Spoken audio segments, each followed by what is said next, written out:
Hi, Dr. Mark Reeder here again. Pastor Mark asked me to give you an update on COVID. So here we go.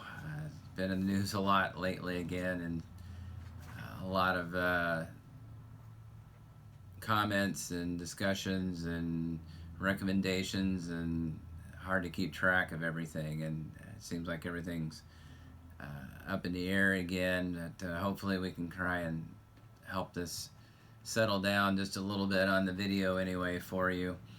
So obviously the numbers went up after the holidays, and now we're dealing with new divergent strains as well, so it has people more concerned. And but the numbers are starting to cut back down now, so that's a good thing. The governor is starting to lift some of the sanctions, or limits again anyway, I guess is a better way to put it. Uh, Pastor Mark asked me specifically to talk about whether to get vaccinated or not to get vaccinated.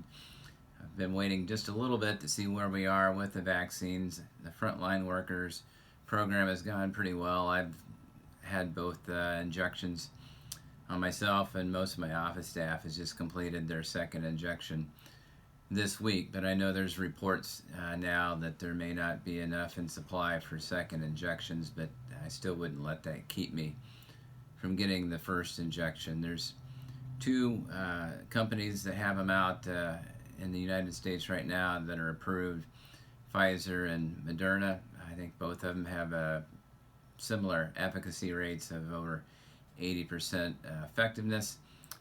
These vaccines were tested on thousands and thousands of people before they made it out of the phase 3 clinical trials, with very few severe side effects with them. And so I wouldn't be afraid to take the vaccine. In fact, like I said, myself and my family have all been vaccinated, and no severe side effects with it. I had very little side effect on the second dose, not on the first dose.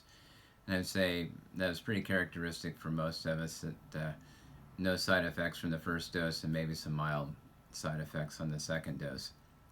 There's another company that's coming out, Johnson & Johnson, with another vaccine that hopes to get approval maybe in the next couple of weeks, which is a single-dose vaccine. From my understanding and what I know medically about this, and from what I've heard, it seems like you should still have at least some degree of protection against even the variant strains that are out right now, because the vaccines targets multiple sites on the virus, and all these sites on the virus would have to be are different from the current virus before the vaccine wouldn't work. And so I still think there's still a high degree of effectiveness, but obviously we're on new ground, and we'll just have to wait and see. But I would encourage you to go ahead and get the vaccination done. Obviously, still important to keep wearing the mask when you're out in public to try and limit spread.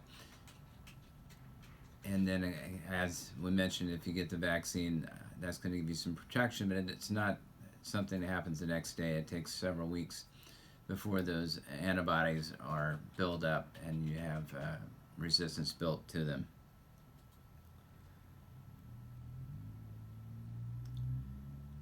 The Tulare County Health Department is the one that's overseeing most of the vaccines in Tulare County, and so if you go to their website and put in code vaccines, I'm sure you can pull up what the vaccination schedules are and the locations and who's eligible for this. Right now is frontline healthcare workers and people 65 years of age or older, and those with serious underlying health conditions. And everyone else, unfortunately, is still not approved at this time. Hopefully, with more vaccines becoming available, that will change, and I know there's a big push to try and get as many people vaccinated as possible. But if you're not in one of those higher risk groups, then you may still be waiting a while. But hang in there and continue with the precautions as best you can.